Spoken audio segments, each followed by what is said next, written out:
அன்பர்களே, நண்பர்களே, உங்கள் பாலுவின் இனிய காலை வணக்கம். இன்று டிசம்பர் 4ஆம் தேதி, அதாவது கார்த்திகை மாதம் 19ஆம் தேதி புதன்கிழமை. திருதியை திதி 1-10 வரை, அதற்கு மேல் சதுர்த்தி திதி. பூராட நட்சத்திரம் 5:15 வரை, அதற்கு மேல் உத்திராட நட்சத்திரம். இன்று ராகு காலம் மத்தியானம் 12லிருந்து 1:30 வரை, யமகண்டம் 7:30லிருந்து 9 வரை காலை. நல்ல நேரம் காலை 9:15லிருந்து 10:15 வரை, சாயங்காலம் 4:45லிருந்து 5:45 வரை. நீங்கள் அணிய வேண்டிய உடை நிறம் பச்சை. அதே மாதிரி அவாய்ட் பண்ணக்கூடியது ரெட் கலர். இன்றைக்கி நீங்கள் சாப்பிட்றது உருளைக்கிழங்கு, மொச்சை, வாழைக்காய், கொத்தவரைக்காய் சம்மந்தப்பட்டது எதனாலும் சாப்பிட்டு கொள்ளலாம். சந்திராஷ்டமம் ரிஷபராசிக்காரர்களுக்குரியது. இப்போது ஜோதிட பாடத்தில் அஸ்வினி நட்சத்திரம் 2ஆம் பாதத்தில் பிறந்தவங்களை பற்றி பார்த்து கொண்டிருக்கிறோம். தொடர்வோம். அஸ்வினி நட்சத்திரம் 2ஆம் பாதத்தில் பிறந்தவங்க தனது தந்தையாலும் பூர்வீக சொத்தாலும் மகிழ்ச்சி அடைவார்கள்.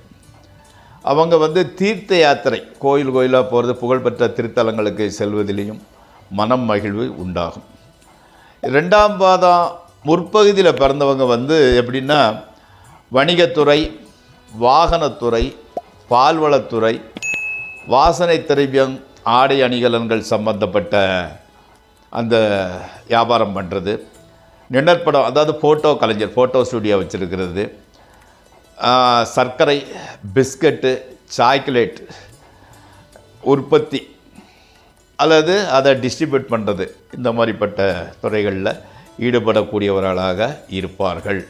அந்த மாதிரி வாய்ப்பு அந்த துறையில் ஈடுபடலாம். அதே சமயம் 2ஆம் பாதம் பிற்பகுதியில் பிறந்தவர்கள் புத்தக வெளியீடு, அதாவது பிரிண்டிங்கு, பப்ளிகேஷன்ஸு, அந்த மாதிரிப்பட்ட துறை, செய்தித்துறை, கம்ப்யூட்டர், அதே மாதிரி கைவினை தொழில், கை வேலைப்பாடு நிறைந்த தொழில், வானொலி, அதாவது ரேடியோ, டிவி, போஸ்டல் டிபார்ட்மெண்ட்டு, கவிதை எழுதுவது, ஜோசியம், ஜோதிடத்தில் ரொம்ப புகழ்பெற்று விளங்குவது போன்ற வகையால் சிறப்பு அடையக்கூடியவராக இருப்பார்கள். இவங்க சுற்றுப்பயணத்தாலும் அயன சயன போக பாக்கியத்தாலும் மனநிறைவு பெறுவர். இப்போது நம்ம ராசி பலன் நிகழ்ச்சிக்குள் செல்வோம். இந்த ராசி பலன் நிகழ்ச்சி உங்களுக்கு உபயோகமாக இருக்குமாயின் அதை சப்ஸ்கிரைப் செய்யவும், நண்பர்களுடன் பகிர்ந்து கொள்ளவும். வாருங்கள், நிகழ்ச்சிக்குள் செல்வோம். மேசராசிக்காரங்களுக்கு இன்றைக்கி உடம்பில் உஷ்ணம், ஹீட்டு ஜாஸ்தியாகிட்டே அதிகரிக்கிறது.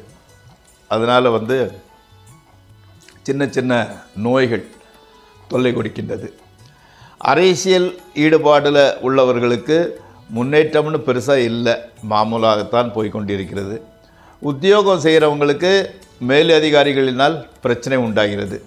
அதனால் மனசில் வேலையை பற்றிய ஒரு அச்ச உணர்வுங்கிறது ஏற்படுகிறது. கடவுளை நம்புங்கள், எல்லாம் நல்லபடியே நடக்கும். அடுத்து ரிஷபராசி. அனாவசியமான வாக்குவாதத்தை தவிர்த்து விடுங்கள். மாணவர்களுக்கு கல்வியில் ஆர்வம் அதிகரிக்கிறது. மக்களின் மூலம் மகிழ்ச்சி. நண்பர்கள் சப்போர்ட்டிவாக இருக்கிறாங்க, உதவி செய்கிறார்கள். தெய்வ பக்தி அதிகரிக்கிறது. தேவைக்கேற்ற பணவரவு, பணம் எவ்வளோ தேவைப்படுதோ எப்படினாலும் விடுகிறது. அடுத்து மிதுன ராசி. உங்களது கடுமையான முயற்சிக்கு பலன் கிடைக்கிறது. அதே சமயத்தில் ஸ்பெக்குலேஷன், ட்ரேடிங் ஆகியவற்றின் மூலமும் ஆதாயம் கிடைக்கின்றது. இளைய சகோதரருக்கு நல்ல வேலை கிடைக்குது. பிரயாணங்கள் மூலம் லாபமும் மன நிம்மதியும் உண்டாகின்றது. உத்தியோகம் செய்பவர்களுக்கு ஊதிய உயர்வுடன் கூடிய இடமாற்றம் கிடைக்கிறது. அதாவது இன்கிரிமெண்ட்டு கொடுத்து டிரான்ஸ்ஃபர் பண்ணுறாங்க. அடுத்து கடகராசி. பணவரவு நன்றாகவே இருக்கிறது. வீடு வாகன சேர்க்கை உண்டாகிறது. சுற்றத்தினரோட சின்ன சின்ன மன வருத்தம் உண்டானா கூட அவங்கள வெறுக்கலை, சின்ன பிரச்சனை, அவ்வளோதான். புதிய ஜீவன் வரப்போகும் செய்தி கிடைக்கிறது. தந்தையின் உடல் ஆரோக்கியம் நன்றாகவே இருக்கிறது. அடுத்து சிம்மராசி. பொன் பொருள் சேர்க்கை உண்டாகின்றது. பண உதவி கேட்டும் எந்தெந்த இடத்துல கேட்குறீங்களோ அங்கேருந்தெல்லாம் பண உதவி கிடைக்கின்றது. கணவன் மனைவி உறவு கூட சந்தோஷமாகவே இருக்கிறது. ஸ்பெக்குலேஷன் ட்ரேடிங் மூலம் நல்ல லாபம். புதிய சைட்டு வாங்கணும்னு முடிவு பண்ணுறீங்க, அதுக்கு தகுந்த மாதிரி ஸ்டெப் எடுக்கிறீங்க, நல்லதே நடக்கும். அடுத்து கன்னிராசி. வீண் செலவுகள் குறைந்து பணம் சேமிக்கக்கூடிய ஒரு வழி பிறக்கிறது. சிறு பிரயாணங்களும் அதன் மூலம் நன்மையும் உண்டாகிறது. நண்பர்கள் உறவினரிடம் உதவியாக இருக்கின்றனர். மனதில் கவலை குறைஞ்சி எதிர்காலத்தை பற்றிய நம்பிக்கை பிறக்கிறது. நம்மளும் ஜெயிப்போம், நம்மளும் சாதிப்போம், நம்மளும் நல்ல லெவலுக்கு வரோங்கிற ஒரு நம்பிக்கை பிறக்கிறது. அடுத்து துளாராசி. குடும்பத்தில் கொஞ்சம் ஒரு கன்ஃபியூஷன், ஒரு குழப்பமான ஒரு சூழ்நிலை நிலவுகிறது. நீங்கள் பேசுகிறது அதிகாரம் கமாண்டிங் டைப்பில் இருக்குது. அதிகாரம் செய்வது போல் மற்றவங்களுக்கு தெரிகிறது. நீங்கள் மாமலத்தை பேசுகிறீங்க, மற்றவர்கள் பார்வைக்கு அப்படி தெரிகிறது.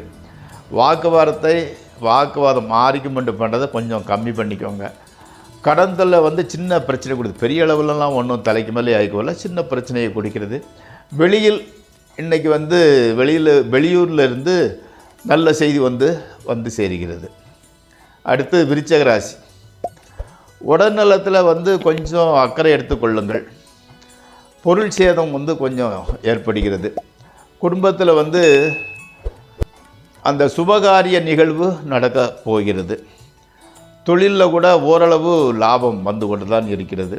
அரசியல் உள்ளவர்களுக்கு சிறு சிறு பிரச்சனை விலகுகிறது. அடுத்து தனுசு ராசி. வண்டி வாகனங்கள் கொஞ்சம் மெதுவாக செல்லவும், ஆயுதங்களினால் சிறு காயம் உண்டாக வாய்ப்புள்ளது. பெற்றோர்களின் ஆலோசனை கேட்டு நடக்க நல்லது. வெளியூர் தொடர்புகள் மூலம் தொழில் முன்னேற்றம் அதிகரிக்கிறது. குடும்ப வாழ்க்கை சுமூகமாகவே செல்கிறது. அடுத்து மகர ராசி. விரோதிகள் கூட நண்பர்களாக மாறுகின்றனர். நஷ்டம் வரும் என்று கைவிட்ட தொழில் மூலம் எதிர்பாராமல் லாபம் வருகிறது. நண்பர்கள் உறவினர்கள் உதவியாகவும் ஆதரவாகவும் இருக்கின்றனர். ஸ்பெக்குலேஷன் ட்ரேடிங்கில் ஓரளவு லாபம் கிடைக்கின்றது. அடுத்து கும்பராசி. வேலை இல்லாமல் இருந்த வாழ்க்கை துணைக்கு வேலை கிடைக்கின்றது. நண்பர்கள் உதவி ரொம்ப சப்போர்ட்டிவாக இருக்கிறது. செலவுகள் அதிகம் இருந்தாலும் பணம் எப்படியோ விடுகிறது. உத்தியோகத்தில் உள்ளவர்களுக்கு தொழிலில் மனமீதியும் மகிழ்ச்சியும் கிடைக்கின்றது. அடுத்து மீனராசி. உத்தியோகத்தில் உள்ளவங்களுக்கு மேலதிகாரிகளின் ஒத்துழைப்பும் ஆலோசனையும் கிடைக்கின்றது. பணவரவு கொஞ்சம் பரவாயில்லை. கடன் இருந்தால் கூட அதனால் பிரச்சனைன்னு ஒன்றும் எதுவும் கிடையாது. பெற்றோரின் தொடர்பு குறைந்திருந்தாலும் அவர்களின் ஆசை துணை நிற்கின்றது. வெளிநாட்டு வாய்ப்பு வரப்போகின்றது. புது நண்பர்கள் அறிமுகமாகின்றனர். நண்பர்களே, இந்த ராசி பலன் நிகழ்ச்சி இத்துடன் நிறைவடைகிறது. நாளை மீண்டும் சந்திப்போம். உங்கள் பால்.